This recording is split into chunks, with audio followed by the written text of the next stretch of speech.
அவர் நீதிபதியை சொல்கிறாரு சாயந்தரத்துக்குள்ளே கைது பண்ணணும். யார்? லோகேஷ் அவன் அந்த தரப்பினரை ஓகே கைது பண்ணணும் உத்தரவும் போடுறாரு. அப்பையும் கைது பண்ணல. இந்த மாலையில் கைது பண்ணல. நீ உடனே ரிமாண்ட் பண்ணுறேன். அவர் கோர்ட்டில் தான் இருக்கிறார். சங்கர் கணேசன் ரிமாண்ட் பண்ணுங்க, 30ஆம் தேதி செப்டம்பர் 30 வரையும் சிறைக்காவலில் வைங்க அப்படின்னு உத்தரவு போடுறாரு. ஒரு ஜீப்பை எடுத்துக்கிட்டு அது ஒரு நீதிமன்றம், அவ்வளோ பேர் நிற்கிறாங்க. அவங்க முன்னிலையில் ஐஎஸ்பியில் அந்த ஜீப் வெளியாகும். நீங்கள் கொஞ்சம் கூட கோர்ட் ஆர்டர் மதிக்கிறதே கிடையாது. எந்த இடத்துலையும் மதிக்கிறது இல்லை தம்பி. சும்மா பெருமைக்கு பேசுகிறதா? மெரினா பீச்சில் ஒரு குதிரை மாதிரி போயிட்டு ஒரு பெரிய யோசிச்சிருப்பாரு போல சார். சொல்லியிருப்பாங்க சார் வந்துருங்க சார். இப்போ கண்டிப்பாக சஸ்பெண்ட் பண்ணுவாங்க தம்பி. அவரை முதல் பாயிண்ட் சஸ்பெண்ட் பண்ணுவாங்க. அடுத்து ஹைகோர்ட்டில் வழக்கு போட்டு ரீஜாயின் பண்ணுவார்னு வச்சுங்களேன். இங்கே உன் மேலே வழக்கு போட்டதே ஜட்ஜு. ஆமாம், நீ சரியான ஆஃபீஸரே இல்லை, கோர்ட் ஆர்டர் ஒபே பண்ணாத ஆஃபீஸரு, நான் ரிமாண்ட் பண்ணுறான்னு சொல்லி பண்ணதே ஜட்ஜி. அவர் எப்படி ரியோக் ஆவார் சொல்லுங்க? அவர் கோபம் என்னன்னா, நான் சொன்னதை நீ கேட்கலங்கிறதுலாம் கோபம் கிடையாது. ஆனால் அவர் அப்போ நீ என் பேச்சே அப்படி மதிச்சின்னா அந்த காமன் மேனுக்கு நீ என்ன பண்ணியிருப்ப? சாமானியன்ட்டு நீ எப்படி பிஹேவ் பண்ணியிருப்ப? இந்த இந்த இந்த டிஎஸ்பி செஞ்சார்ல, இது எவ்வளோ பெரிய தவறான உதாரணம் தெரியுமா சொசைட்டிக்கு? பார்க்குற பொதுமக்கள் என்ன சார் நினைப்பாங்க? ரொம்ப இழிவாக நினைக்க மாட்டாங்க, அவரை தான் நினைப்பாங்க, இந்த டிபார்ட்மெண்ட்டை நினைப்பாங்க. திருந்தவே இல்லை. நானும் பார்த்துட்டேன். அந்த பென்னி ஜெயராஜ் அடிச்சு கொண்டாங்களா, அந்த கேஸ்லையும் பாடம் கற்றுக்கல. இந்த அஜித் குமார் அடிச்சு கொண்டாங்க, அதுலேயும் பாடம் கற்றுக்கல. திருந்தவே காவல்துறை உங்கள் நண்பன். என்னத்த நண்பன்? நீங்கள் வேற பிடிக்குதுங்கிறது இல்லையா? மெட்ராஸ் டவுன் பஸ் நேயர்களுக்கு வணக்கம். வணக்கம் சார். வணக்கங்க சார். இன்று பார்த்தீங்கன்னா காஞ்சிபுரம் நீதிமன்றத்தில் வந்து டிஎஸ்பி ஒருத்தரை கைது செய்ய சொல்லியிருக்காங்க. அதுக்கு அந்த டிஎஸ்பி வந்து தப்பிச்சு ஓடுற மாதிரி வீடியோலாம் வந்துச்சு, பார்த்தீங்களா சார்? என்னத்த சொல்கிறதுன்னு எனக்கு ஒன்றும் தெரியல. காஞ்சிபுரத்தில் வந்து டிஎஸ்பியாக இருந்த சங்கர் கணேஷ் அவர் தான் இந்த அக்யூஸ்டாக இருந்தது. சட்ட ஒழுங்கு டிஎஸ்பி அவர் தான். காஞ்சிபுரம் மாவட்டத்தில் பூசிவாக்கம் பகுதியில் உள்ள முருகன் அப்படிங்கிறவருக்கும் அந்த பகுதியில் உள்ள ஒரு பேக்கரி கடைக்காரங்களுக்கும் இடையில சண்டை நடந்திருக்கு. முருகன் வந்து பட்டியலின சமுதாயத்தை சார்ந்தவர், பேக்கரி கடைக்காரன் லோகேஷ் மற்றும் தரப்பினர்கள் ஒரு ஃபைட் நடந்திருக்கு. நடந்து 1 மாதத்துக்கு மேலே ஆயிடுச்சு. 1 மாதத்துக்கு மேலே முருகன் தரப்பினர் அடி வாங்கியிருக்காங்க. அவங்க எல்லாம் சேர்ந்து அடிச்சிருக்காங்க. இது வந்து போய் காஞ்சிபுரம் போலீஸ் ஸ்டேஷனில் புகார் கொடுக்குறாங்க. அடிச்சிட்டாங்க, பேக்கரியில் நாங்கள் தப்பு பண்ணல, சும்மா சில்லறை கொடுக்கல் வாங்கல் நடந்த ஒரு பிரச்சனை, அது எங்கேயோ பண்ணிட்டு இருக்கு, நாங்கள் எதுவும் தப்பு பண்ணல, ஆனால் எங்களை வந்து அடித்து சாதியெல்லாம் சொல்லி திட்டாங்க அப்படின்னு அவங்க சொல்லியிருக்காங்க. இது அந்த போலீஸ் வந்து கொஞ்சம் கம்ப்ளைண்ட்டே எடுத்துக்கல. காரணம் அந்த ஆப்பரண்ட் சைடில் ஒருத்தவங்க போலீஸுக்கு வேண்டப்பட்டவங்க இருந்திருக்காங்க. ஓகே, முருகனுக்கு ஆப்போசிட் தரப்பு லோகேஷ் தரப்பு இருக்காங்கல்ல, அதில் ஒருத்தவங்க வந்து போலீஸுக்கு நெருக்கமான உறவாக இருந்ததுனால நடவடிக்கை இல்லை. இதில் முருகன் மற்றும் இந்த ஐவர் என்ன செஞ்சுருக்காங்க, நீதிமன்றத்தில் காஞ்சிபுரம் நீதிமன்றத்தில் டைரக்ஷன் கேட்டு வழக்கு போட்டிருக்காங்க. முன்னாடி ஆக்சுவலாக ஹைகோர்ட்டில் போட்டோம் 482 சிஆர்பிசியில். இப்போ ஹைகோர்ட்டில் இல்லை, லோயர் கோர்ட்டில் போட்டு அதுலேருந்து தான் இங்கே ஹைகோர்ட் வரணும். அங்கே டிஸ்மிஸாக அப்பீல் தான் இங்கே வரணும். அப்போ சங்கர் கணேஷ் டிஎஸ்பி சங்கர் கணேஷ் ஒரு பார்ட்டி, நடவடிக்கை எடுக்காததில் ஒரு பார்ட்டி போட்டு வழக்கு போடுறாங்க, எஃப்ஐஆர் போட சொல்லி. இது 1 மாதம் கடந்திருக்கு, அடி வாங்கியிருக்காங்க, எல்லாமே உறுதியாயிட்டுங்கிறத மரியாதைக்குரிய நீதியரசர் செம்மல் முடிவெடுக்கிறார். செம்மல் யாருன்னு தெரியுமா? நம்ம பிரியாணி அபிராமிக்கு ஜட்ஜ்மெண்ட் கொடுத்த ஐயா பேசியிருக்கோம். ஆமாம், அவரை பற்றி எப்பயுமே ஐயா அவர்களுக்கு எப்பயுமே நன்றி தான், வணக்கம், நன்றி தான். அவ்வளோ ஒரு மரியாதைக்குரிய நபர். அவர் ரொம்ப சங்கடப்பட்டிருக்கார். அது ஒரு பாதிக்கப்பட்டிருக்கான், அடி வாங்கியிருக்கா, அடிச்சிருக்காங்க. 1 மாதம் நீங்கள் ஸ்டேஷனில் அலைய விட்ருக்கீங்க. இது போக கோர்ட்டுக்கும் வந்தாச்சு. கோர்ட்டுக்கு வந்த பிறகு நீங்கள் இன்னும் ஸ்டெப்ஸ் எடுக்கலைன்னா என்ன அர்த்தம்? பொதுவாக கோர்ட்டுக்கு வந்தால் நடவடிக்கை எடுத்துருவாங்க. கோர்ட்டுக்கு ஒன்ஸ் நம்ம போயிட்டோம்னா இங்கே ஸ்டேஷனில் நடவடிக்கை எடுத்து ஏதோ ஒரு ஃபார்மாலிட்டிக்கு ஒரு எஃப்ஐஆர் அது போட்டு ஏதோ ஒன்று பண்ணி பேக்கப் பண்ணிடுவாங்க. சார் எஃப்ஐஆர் போட்டாச்சுன்னு கோர்ட்டில் வந்து சொல்லிடுவாங்க. சொல்லிட்டா அதுலேருந்து ஸ்கிப் பண்ணிக்கலாம் அந்த ப்ராப்ளத்துலேருந்து. எதுவுமே செய்யலன்னொன்னே அவர் நீதிபதியை சொல்கிறாரு சாயந்தரத்துக்குள்ளே கைது பண்ணணும். யார்? லோகேஷ் அவன் அந்த தரப்பினரை ஓகே கைது பண்ணணும் உத்தரவும் போடுறாரு. அப்பையும் கைது பண்ணல. ஓகே, சங்கர் கணேஷ் அப்பையும் கைது பண்ணல, ஜட்ஜி சொல்லி பண்ணல. அவ்வளோதான், அவர் உட்கரத்துக்கு போயிட்டார். இந்த மாலையில் கைது பண்ணல, நீ உடனே ரிமாண்ட் பண்ணுறேன். அவர் கோர்ட்டில் தான் இருக்கிறார். சங்கர் கணேஷை ரிமாண்ட் பண்ணுங்க, 30ஆம் தேதி செப்டம்பர் 30 வரையும் சிறைக்காவலில் வைங்க அப்படின்னு உத்தரவு போடுறாரு. உத்தரவு போட்டோன்னே ஒரு ஜீப்பை எடுத்துக்கிட்டு அது ஒரு நீதிமன்றம், அவ்வளோ பேர் நிற்கிறாங்க. அவங்க முன்னிலையில் ஐஎஸ்பியில் அந்த ஜீப் வெளியாகுது. எஸ்கேப்பு யார்? சங்கர் கணேஷ் டிஎஸ்பி இன்ஸ்பெக்டர் தானே சார், அவர் மேலே தானே சார் கேஸ் பண்ணணும்? இல்லை, இது எஸ்ஏஎஸ்சி ஆக்ட் வந்தாக்க டிஎஸ்பி தான் ஐஓ. அதில் ஓகே, எஃப்ஐஆர் அத்தாரிட்டி வந்து டிஎஸ்பி தான், அவர் தான் விசாரணை அதிகாரி. ஓகே. அதனால தான் சங்கர் கணேஷ் தான் கைது பண்ண சொல்கிறாரு. அதனால் அந்த விஷயம் அது பல பேர் குழப்பிட்டாங்க. அதில் இன்ஸ்பெக்டர் இல்லாமல் எப்படி டிஎஸ்பி எப்படி ஜாகணும்? எஸ்சிஎஸ்சி ஆக்டில் டிஎஸ்பி தான் விசாரணை அதிகாரி. நம்ம எஸ்சிஎஸ்சி ஆக்ட் கொடுத்தோம்னாலும் அது டிஎஸ்பி தான் விசாரிப்பாங்க. ஒரு ஸ்டேஷனில் கொடுத்தாலும் டிஎஸ்பி ஆஃபீஸ்க்கு அனுப்பிடுவாங்க, இல்லை டேரெக்டாக டிஎஸ்பி ஆஃபீஸில் கூட கொடுத்துடலாம். ஓகே. அவங்க தான் அவங்க விசாரணை செய்யலாம். எஸ்பியை பார்க்கணும். சிட்டியாக இருந்தால் கமிஷனர், அசிஸ்டன்ட் கமிஷனர் அவர் தான் விசாரிப்பார். ரூரலாக இருந்தால் எஸ்பி டிஎஸ்பி, அதுதான் வேறு ஒன்றும் இல்லை. சபான் வேறு, இது வேறு. மெட்ரோபாலிட்டன் கிரேட்டர் தென் சென்னை வந்து கமிஷனர், கோயம்புத்தூர் சேலம் மாநகராட்சி பூரா கமிஷனர், பாக்கிலாம் assistant commissioner, DC deputy commissioner இப்படி வருவாங்க. இதில் வந்து டிஎஸ்பி தான் அரெஸ்ட் பண்ணணும். ஜீப் எடுத்துகிட்டு பொலிரோ ஜீப் எடுத்துகிட்டு எஸ்கேப், போலீஸ் இப்படியே துரத்திட்டு ஓடுறாங்க. ஆனால் போலீஸ் காவல் இல்லாமல் உதவி இல்லாமலாம் அவர் போகல. அதெல்லாம் போலீஸ் சாதாரண ஒரு ஆள் கோர்ட்லேருந்து எப்படி சார் ஒரு கைதி தப்பிக்க முடியுமா? முடியாது. வளைச்சி பிடிச்சிருவாங்க. எஸ்கேப் போயிட்டு இன்னொரு காரில் ஜம்ப் ஆகி போயிட்டார். அப்போ அங்கே நிற்கிற காவலர்கள் பேட்டி கொடுக்குறாங்க. பார்த்தீங்களா, ஒரு ரிமாண்டுக்கு அழைச்சிட்டு போனாக்க மெடிக்கல் சர்டிஃபிகேட்லாம் ஜட்ஜி கேட்குறாரு, எப்படி டேரெக்டாக எப்படி ஒரு டேரெக்டாக எப்படி ரிமாண்ட் பண்ணுறது, ஒரு உத்தரவிட போகுது. ஒரு நீதிபதியே கேள்வி கேட்குற அளவுக்கு ஆகிப்போச்சு. என்ன சொல்கிறதுனே தெரியல. நம்ம எவ்வளவுதான் போலீஸுக்கு சப்போர்ட் பண்ணி பேசி பார்க்குறது. இப்போ அதாவது இப்போ அவங்க என்ன சொல்கிறாங்கன்னா, ஒரு போலீஸ் வந்து ஒருத்தர் ரிமாண்ட் பண்ணணும்னு கொண்டு வந்தால் மெடிக்கல் சர்டிஃபிகேட் கேட்குறாங்க. ஆனால் ஜட்ஜி வந்து போலீஸை மட்டும் மெடிக்கல் சர்டிஃபிகேட் இல்லாமலே ரிமாண்ட் பண்ண சொல்கிறாருன்னு சொல்கிறாங்க. அதுக்கான அதிகாரம் அவர்கிட்ட இருக்குங்கிறதே உங்களுக்கு தெரியலையே. ரிமாண்ட் அழைச்சி வரீங்க கொலைக்கேஸில் கூட்டி வர்றீங்களா, அந்த இடத்துல பெயில் கொடுக்குற அதிகாரமே ஜட்ஜிக்கு இருக்குது. கொலைக்கேஸில் கொண்டு வர்ற அக்யூஸ்டை ஆன் ஸ்பாட் பெயில் விடலாம், அதுக்கான அதிகாரம் நீதிபதிகிட்ட இருக்குது. அதுமாரி பெயிலே உனக்கு கொடுக்காம உள்ள வச்சிருக்கலாம், அதுக்கும் அதிகாரம் இருக்குது நீதிபதிகிட்ட. இன்கரண்ட் பவர், அலகளாவிய அதிகாரம், அவ்வளோ பவர் உள்ள ஒரு நீதிபதி ரிமாண்ட் பண்ணிட்டாரு. நீ ரிக்வஸ்ட் பண்ணியிருக்கலாம் அவர்கிட்ட, சார் ஒரு நைட்டு எங்களுக்கு டைம் கொடுங்க, நான் காலைக்குள்ளே ரிமாண்ட் பண்ணிடுறேன். நான் தேடி பார்த்தேன், பிடிக்க முடியல, நான் காலையில் ரிமாண்ட் பண்ணிடுறேன். ஒரு நைட் எனக்கு டைம் கொடுங்கன்னு கேட்டால் ஜட்ஜி கொடுக்க மாட்டாரா? சிம்பிளாக கேட்குறேன், நீங்கள் இருக்கீங்க, ஒரு நைட்டு எனக்கு டைம் கொடுங்க சார், நான் கண்டிப்பாக அது வேலையை முடிச்சு கொடுத்துட்றேன்னா விட மாட்டோமா? அப்போ அந்த நீதிபதி உத்தரவு மேலே ஓடுறது எவ்வளோ பெரிய தப்பு. அப்போ இப்போ சிவிலியன்ஸ் என்ன நினைப்பாங்க, காமன் மேன் நினைப்பாங்க. போலீஸே இப்படி நடந்துட்டா பார்க்குறப்ப இதுதான் பாயிண்ட்டு. இப்போ தெருவில் எவனும் மூத்திரம் அடிக்காமல் இல்லை, ஆனால் ஒரு போலீஸ் அடித்தா மட்டும் உடனே ஃபோட்டோ பிடிச்சி ஃபேஸ்புக்கில் வருதுல, என்ன காரணம்? நீங்கள் யூனிஃபார்ம் டிபார்ட்மெண்ட்டு, ஒழுக்கத்தை நீங்கள் கற்றுக் கொடுக்கணும். மற்ற எல்லாரும் கள்ளக்காதல் வைக்காமல் இல்லை, பொம்பளைகிட்ட ஆடியோ பேசாமல் இல்லை, போலீஸ் பேசுனா எதுக்கு கான்செப்ட் ஆகிடுதுன்னா, நீங்கள் ஒழுக்கத்தை கற்றுக் கொடுக்கணும். சட்டம் ஒழுங்கு, சட்டத்தை ஒழுங்குபடுத்துவரே நீங்கள் தான். சட்டம் இஸ் ஃபார்ம்டு, அது அப்படியே இருக்கும். அது எக்ஸிக்யூஷன் அத்தாரிட்டி ஒரு போலீஸ் ஆஃபீஸர். நீங்கள் கொஞ்சம் கூட கோர்ட் ஆர்டர் மதிக்கிறதே கிடையாது, எந்த இடத்துலையும் மதிக்கிறது இல்லை தம்பி. சும்மா பெருமைக்கு பேசுகிறதா? எந்த இடத்துலையும் கோர்ட்டுன்னு உண்டு, அது நமக்கு மேலே இருக்குது, அது நமக்கு அது உத்தரவு கொடுத்துரும், நம்மளை சஸ்பெண்ட் பண்ணிவிடும், ரிமாண்ட் பண்ணணும். இந்த செம்மலையாவுக்கு முதல்ல நன்றி சொல்லணுங்க. இப்படி கூட பார்க்காம இப்படி பண்ணாதாங்க கண்ட்ரோல் பண்ண முடியும். அவர் என்ன சொன்னார், உனக்கு மரண தண்டனை தான் கொடுக்கணும் அபிராமிக்கு. ஆமாம், ஆனால் அது காந்தி பிறந்த மண், அதனால் உனக்கு ஆயுள் தண்டனை கொடுக்குறேன் போ கெடப். அது யார்? ஷால்லாம் கொடுத்தது யார்? கோர்ட்டு கழிச்சிட்டு எது ஷாலு? போலீஸ் எங்கே எப்படி ஷால் கொடுத்தீங்க? ஷால் போட்டு ஹேங் பண்ணிக்குவாங்க, செல்ஃபாக எழுத்துவாங்க. இல்லை ஒரு பொம்பளை போலீஸ் கழுத்தில் போட்டு எடுத்து கொண்டாங்க, அதான் ஜெயிலுக்கே போகிறோம், கொண்டுட்டு தான் போவோமேன்னு இறங்கிட்டாங்க. அது ரொம்ப ஆபத்தானது. அது அதான் வண்டி ஓட்டிட்டு வருவார் டிரைவரு, திடீர்னு ஒரு தொட்டையில் போட்டு எடுத்துட்டாங்கன்னு நினைச்சிருது. யார்? போலீஸ் ஜீப் ஓட்டுற எஸ்கார்ட் அழைச்சிட்டு வர வண்டியை. அதை கேட்டார் அவர். அப்படி ஒரு நீதிபதியை நான் வந்து கண்கூட இந்த காலத்தில் பார்த்துட்டேன். நிறைய நீதிபதிகளை பார்த்துட்டேன், நல்ல நீதிபதிகளை. இவர் ஐயாவையும் பார்த்துட்டேன்.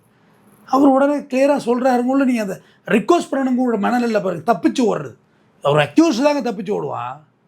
தெரிஞ்சு பண்ணுறாரா இல்லை தெரியாமல் என்ன நடந்துருக்கு, என்ன பண்ணிடுவாங்கன்னு நினச்சி போகிறது தான்.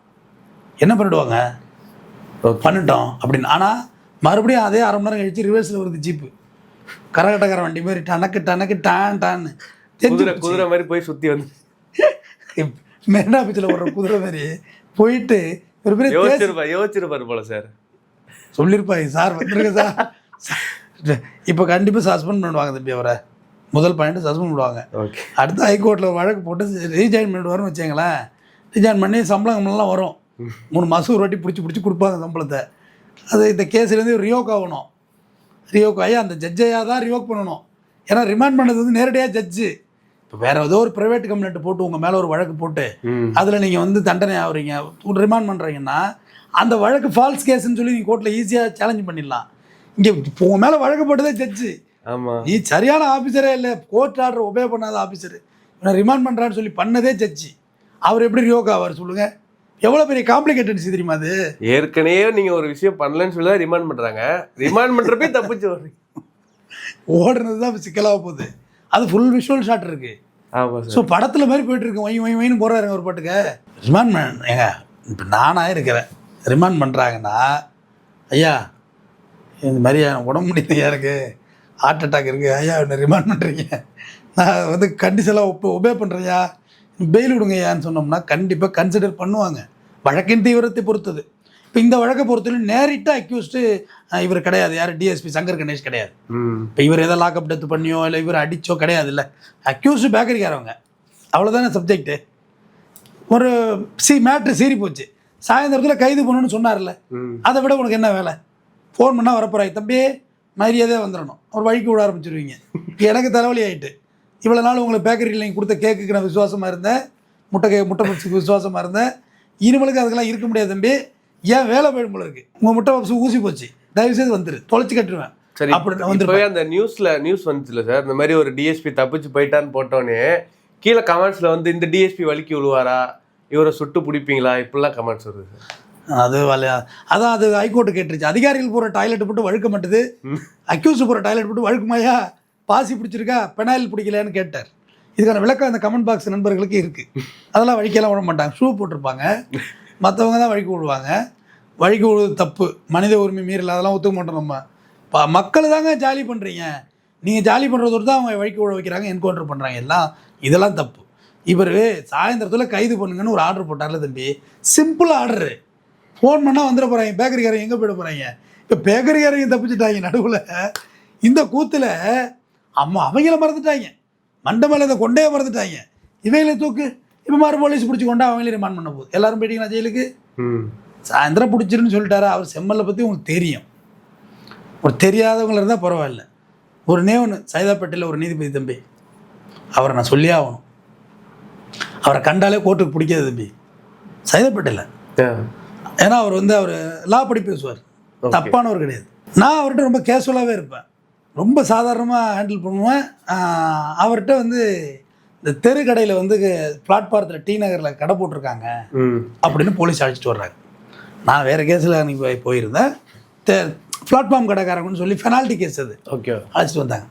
போய் யோசிச்சார், இவங்க மட்டும் தான் பிளாட்பாரத்தில் கடை போட்டிருக்காங்களா, இவங்க மட்டும் தான் டிராஃபிக் இடைஞ்சலாக இருந்தாங்களா, பெரிய பெரிய ஜவுளி கடையெல்லாம் இருக்காங்க, அவங்கெல்லாம் ரோட்டை மடக்கவே இல்லையா, அவங்களாம் ரோட்டில் நின்று காரில் யாரையும் ஜாமான் ஏற்றவே இல்லையா, கடை முன்னாடி பேரிகார்டு போட்டு பண்ணலையா அப்படின்னு. இப்போ இல்லையா, இவங்களால தான் நியூசன்ஸு, ஏங்க அப்படி பண்ணுறீங்க, இதை வயிற்று பொழுப்பு கடை நடத்திட்டு இருக்காங்க அப்படின்னு. ஏன் மறுபடியும் போலீஸ் எதை மறுத்து பேசுனாங்க. நான் அப்போயே நினச்சேன் தேவையில்லாமல் ட்ரிகர் பண்ணிட்டாங்கன்னு. அவர் அடுத்த வாரம் சொன்னார், ஆமாம்மா போலீஸ் நீங்கள்லாம் ரொம்ப நல்லவங்கன்னு எனக்கு தெரியும், எங்கள் அப்பா பிளாட்பாரத்தில் கடை போட்டு தான் எங்களெல்லாம் படிக்க வச்சார், நான் சின்ன குழந்தைலேருந்து பார்த்துக்கிட்டு நீங்களாம் எப்படி நடந்துக்குவீங்கன்னு, இருக்கிறவங்கள்ட்ட ஒரு மாதிரி இல்லாதவங்கள்ட்ட ஒரு மாதிரி நடந்துப்பீங்க, இப்படி ஒரு வழி அவருக்குள்ளே இருந்திருக்கு பாரு. ஒரு நீதிமான்க, எங்கள் அப்பா சின்ன வயசுல எங்களை ரோட்டில் கடை போட்டிருந்தாரு, நீங்கள் அப்போ எப்படி நடந்துக்கீங்கன்னு எனக்கு தெரியும். இப்போ சின்ன பிள்ளைக்கு எப்படி மனசில் பதிஞ்சிருக்கு. இன்றைக்கி அவர் சின்ன பிள்ளை நீதிபதி, மாண்புமிகு மேஜிஸ்ட்ரேட், அவர் மனசில் அந்த காயம் இருந்திருக்கு, நீங்கள் எப்படி நடந்துப்பீங்கன்னு தெரியும். இருக்கிறவங்கள்ட்ட ஒரு நியாயம் இல்லாத, அப்போ ஜவுளி கடை தான் எந்த கடையை சொல்கிறோம் உங்களுக்கு தெரியும், நகை கடை தான் எந்த கடை சொல்கிறது தெரியும், அதெல்லாம் சொல்ல வேண்டிய விலைக்கு. அப்போது நீங்கள் வந்து அவங்களையெல்லாம் இந்த வழக்கு போட்டுருவீங்களா? ஒரு மேனேஜர் கூட அழைச்சிட முடியாது உங்களால். போங்க, அழைச்சிட்டு வந்துட்டு ஏதாவது மினிமம் ஃபைன் போட்டு அனுப்பிவிடுங்க, போங்க. அவங்கள பார்க்க அந்த விஷுவல் பண்ணி தான் ஃபைன் போட வைப்பாங்க. மினிமம் ஃபைனை போட்டு அனுப்புங்க, சும்மா விடுங்க. அழைச்சிட்டு வந்து இனிமேல் அழைச்சிட்டு வராங்க, அடுத்த வாரத்துக்கு அழைச்சிட்டு வராங்க, நான் பார்க்க மாட்டேன் அந்த கேஸை. அப்போ ஒரு நீதிபதிக்கு எவ்வளோ விஷயங்கள் வந்து ஆழத்தில் இருக்குது. அப்போ செம்மலுக்கு என்ன தெரிஞ்சிருக்கும், என்னடா நம்ம நீதிபதி ரிமாண்ட் பண்ணுறான்னு சொல்கிறோம், அழைச்சிட்டு வர மாட்டா, குறைந்தபட்சம் ஒரு அழைச்சாதான் போயிட்டுருக்கலாம், அப்புறம் அவங்க தரப்பு வக்கீல் ஏதோ பேசி சமாளிச்சிருந்துருக்கலாம். சொல்கிறோம் அப்போ கூட கேட்கலன்னா, அப்போ அந்த மனிதன்ட்ட, அந்த சிவிலியன் காமன் மேன்ட்ட எப்படி நடந்திருப்பாங்கிறது தான் அவரோட எண்ணம். தான் பேச்சை கேட்கலங்கிறதெல்லாம் கோவம் வராதுங்க நீதிபதிக்கு, வந்ததில்லை இது வரைக்கும். நான் பார்த்து நீதிபதிக்கு தனிப்பட்ட கோவம் யார் மேலேயும் வராது. ஏங்க கொலைக்கு ஆஜராகி பேசுகிறோம், அப்போ ஏங்க உங்களுக்கு வெக்கமா இல்லை கொலை கேஸுக்கு ஆஜராகிறீங்கன்னு கேட்குறாங்க, அதெல்லாம் கிடையாது, அது அவங்களோட ப்ரொஃபஷன். அதுக்காண்டி பிபிக்கு ஒன்று கழுத்தில் மாலையாக போடுறாரு, நீ என்ன இவ்வளோ இது என்ன கேஸு, சார்ஜ் ஷீட்டே சரியில்லை, நீ என்ன போட்டிருக்கிற அப்படின்னு அவரையும் திட்டுவாங்க. சார்ஜ் ஷீட்டு இந்த பக்கமும் பேசுவாங்க, வக்கீல திட்ட மாட்டாங்க, சாருன்னு தாங்க சொல்லுவாங்க நீதிபதி வழக்கறிஞர்களை. என்ன என்ரோல் இந்த பையன் இருக்கார்ல, என்ரோல் பண்ணணும் கோர்ட்டு பண்ணணும், சார் தான் அவர் வயசு 66 இருக்கும் நீதிபதிக்கு சார் தான் சொல்லணும். அப்படி தான் நீதிபதிகள் பழகுவாங்க, அந்த டிக்னிட்டி. அவர் கோபம் என்னென்னா, நான் சொன்னதை நீ கேட்கலங்கிறதுலாம் கோபம் கிடையாது. ஆனால் அவர் அப்போ நீ என் பேச்சே அப்படி மதிச்சின்னா அந்த காமன் மேனுக்கு நீ என்ன பண்ணியிருப்ப? சாமானியன்ட்டு நீ எப்படி பிஹேவ் பண்ணியிருப்ப? ஒரு காமன் மேனுக்கு இங்கே எல்லா மரியாதையும் இருக்கா? வா போ, என்னை நடத்துகிற பேர் உன்னை நடத்துகிறானா ஸ்டேஷனில்? இல்லை சார். சொல்லுங்கள். அப்படியா? ஏன் அப்படி நடத்த மாட்டேறீங்க? என்னை நடத்துகிற மரியாதை உனக்கு கொடுக்கணும்ல, உனக்கு கொடுக்குற மரியாதை தம்பி கொடுக்கணும்ல, தம்பி கொடுக்க மரியாதை அந்த தம்பி கொடுக்கணும்ல. எல்லாரையும் ஒரே மாதிரி நடத்துகிறாங்களா? 4 பேர் 5 பேர் உட்காந்து ரூமில் 5 பேர் ஒரே மாதிரி ட்ரீட் பண்ணுறாங்களான்னு கேட்குறேன். ஒருத்தவனுக்கு ஒரு நியாயம், இன்னொருத்தர் நியாயம்.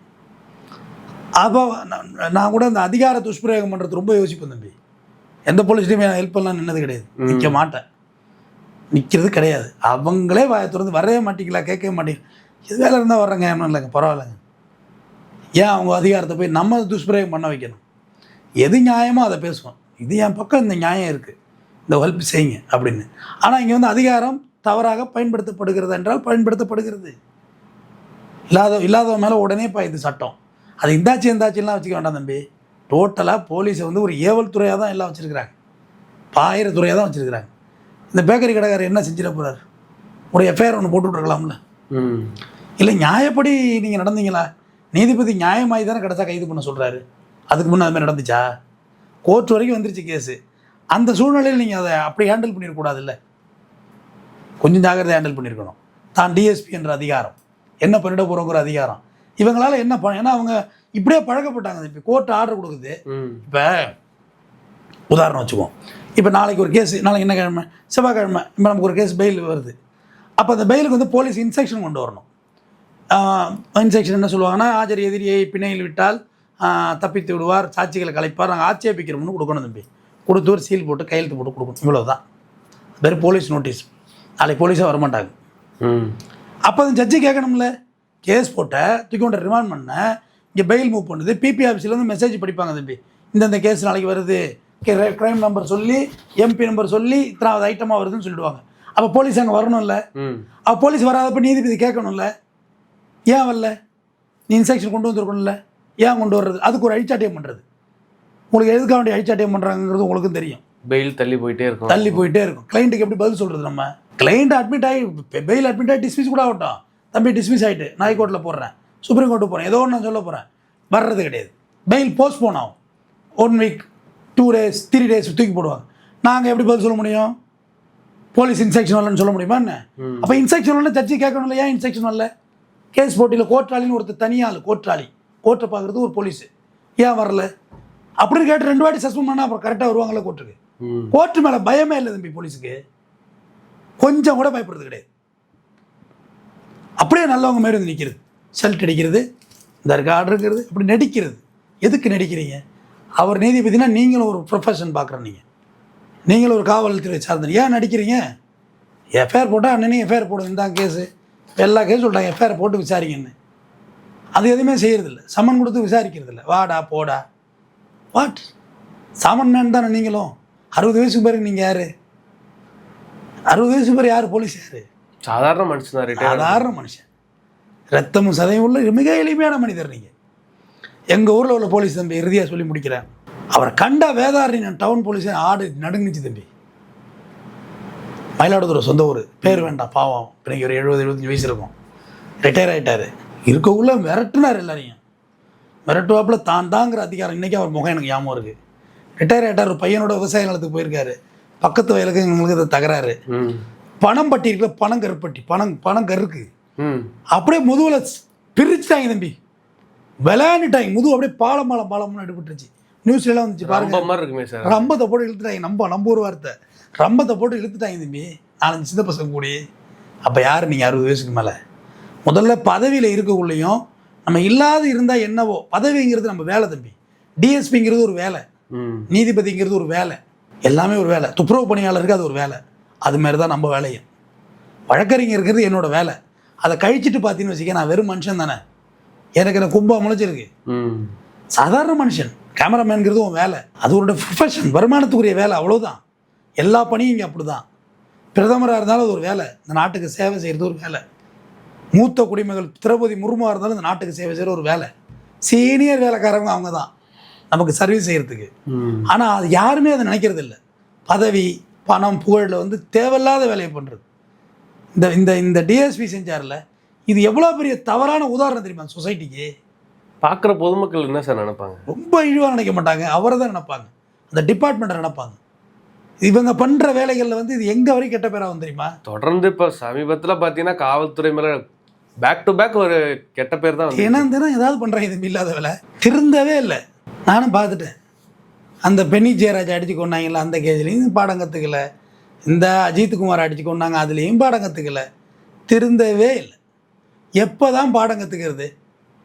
முதல்ல தம்பி நீங்கள் திருந்தன்னு வச்சுங்களேன், ஆம் நான் தவறு செய்து விட்டேன்னு ஒத்துக்கையன், சூப்பராக இருக்கும். அதோட நீ திருந்திடுவேன் அந்த வேலையிலேருந்து. அடுத்த தப்பு வேணால் வேறு செய்வேன், அதில் திருந்திடுவேன். ஆமாம், இந்த யாராவது இந்த போலீஸ்காரவங்க தான் தப்பு செஞ்சு ஒத்துக்கிறதே இல்லை. அது உங்களுக்கு தெரியாது, நடந்தது வேறு அப்படிம்பாங்க. என்ன நடந்தது? ஒருத்தரை கொண்டு வச்சு அடித்து மிளகாப்பொடியை கண்ணில் ஊற்றி கொண்டுபிட்டு நடந்தது வேறுனா என்ன அர்த்தம்? மிளகாப்பொடியை மூக்கில் ஏற்றிருக்கேன் இந்த ஸ்டஃப் மாரி கொடுமை. அதெல்லாம் கழுத்தில் அடித்து கொண்டு இருக்கலாம், அதோட ஒரே வழியாக போயாவது போயிருக்கும் உயிர். சித்திரவதனை பண்ணி கொண்டு விட்டு கடைசா நகையும் தொலையலை, காரை அந்த பையன் பார்க் பண்ணவே இல்லை. சிபிஐ என்கொயரியில் பார்த்தீங்களா இல்லையா? அஜித்குமார் மேட்ருங்க. நான் அந்த பையன் காரே ஓட்டலை, இந்த பொம்பளையே தான் காரை பார்க் பண்ணி எடுத்துருக்கு. சிபிஐயில் மாட்டுது விஷயம். சரி, யார் மாட்டினாலும் உயிர் வருமா? கொஞ்சமாவது நம்மள்ட்ட வர்றவங்களுக்கு கன்சிடர் பண்ணுங்க. நிறைய கிளைண்ட் வருவாங்க தம்பி, அவங்க 100 ரூபாய் கூட வழி இல்லாதவங்க தான். ஆனால் குறைந்தபட்சம் அவங்களால வழக்கு நடத்துறதுக்கு அதை கோர்ட்டுக்கு வந்துட்டு போகிறது கூட காசு இல்லை அவங்கள்ட்ட. நான் பார்த்தாலே தெரியும். அப்போ நான் சொல்லுவேன், இது இப்படி தான் பண்ணிக்க முடியும் அப்படின்னு சொல்லி அவங்கள்ட்ட ஒரு 1/2 மணி நேரம் பேசுவோம் தம்பி. அவங்க கேஸ் நடத்துகிறோமோ இல்லையோ, தம்பி கொஞ்சம் மனசு ஆறுதலாக இருக்குது தம்பி, நீ பேசுகிற விஷயம் சில விஷயம் புரியுது, சரி தம்பி வரேன் தம்பின்றவாங்க. அதுதான் முக்கியம். உட்கார வச்சு போலீஸ் வந்தால் நாற்காலி வச்சு உட்காருங்க, வாங்க அமர்கள், குடிக்க தாவ தண்ணி கொடுப்பா, நான் போண்டா கொடுக்க போகிறாங்க, என்ன விஷயமா வந்தீங்க? காவல்துறை உங்கள் நண்பன். என்னத்த நண்பன்? நீங்கள் வேற பிடிக்குதுங்கிறது இல்லையா? இல்லை, குறைந்தபட்சம் பேசலாம்னு சொல்கிறேன். அதுக்கு கூட உங்க நேரம் இல்லை. என்ன விஷயம்? யார் அடிச்சது உங்களை? ஐயா பேக்கரிக்காரங்க அடிச்சிட்டாங்க. அப்படியா? நம்பர் இருக்கா? எப்போ தம்பி பேக்கரிக்காரங்க நம்பர் வாங்க. சரி, நீ போய்ட்டு காலைல வாங்க, நான் காலையில் அவங்கள வர சொல்லிடுறேன். இப்போ மணி என்ன 9:08. இனிமேல் யாரையும் ஸ்டேஷனில் வர வைக்கக்கூடாது. நீ மார்னிங் வாங்க, போய் ட்ரீட்மெண்ட் எடுங்க, ஜிஹெச் போங்க, ட்ரீட்மெண்ட் காலைல வந்து உங்களை ஸ்டேட்மெண்ட் வாங்கினு சொல்லிட்டு காலைல ஸ்டேட்மெண்ட் வாங்க. பேக்கரிக்காரன் வர சொல்லுங்கள், என்னப்போ என்ன நடந்தது, என்ன நடந்தது விசாரிங்க.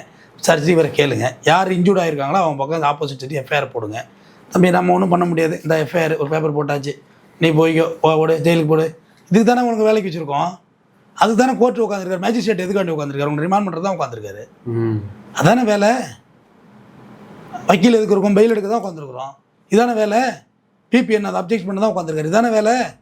ஜெயில் எதுக்கு இருக்குது? உங்களை சூப்பரண்ட் எதுக்கு இருக்காரு? ஜெயிலர் எதுக்கு இருக்காரு? உங்களை பிடிச்சி உள்ள வைக்கிறது தானே இருக்காரு. இதுதானே வேலை. நீங்களே டிசைடிங் பண்ணால் எப்படி? நீங்களே என்கவுண்டர் பண்ணால் எப்படி? எப்படி சரியது? ஒரு இன்ஸ்பெக்டர் இந்த தப்பிச்சு ஓடுற டிஎஸ்பி ஒரு என்கவுண்டர் பண்ணால் சரியா? கோர்ட் ஆர்டர் ஒபே பண்ண தெரியாமல் ஓடுறாரு அவர். எஸ்கேப் தானே இது பேர். ஆமாம் சார், கஸ்டடி எஸ்கேப். இது பேர் கஸ்டடி எஸ்கேப். மறுபடியும் பெயிலே கொடுக்கக்கூடாது இருக்கு.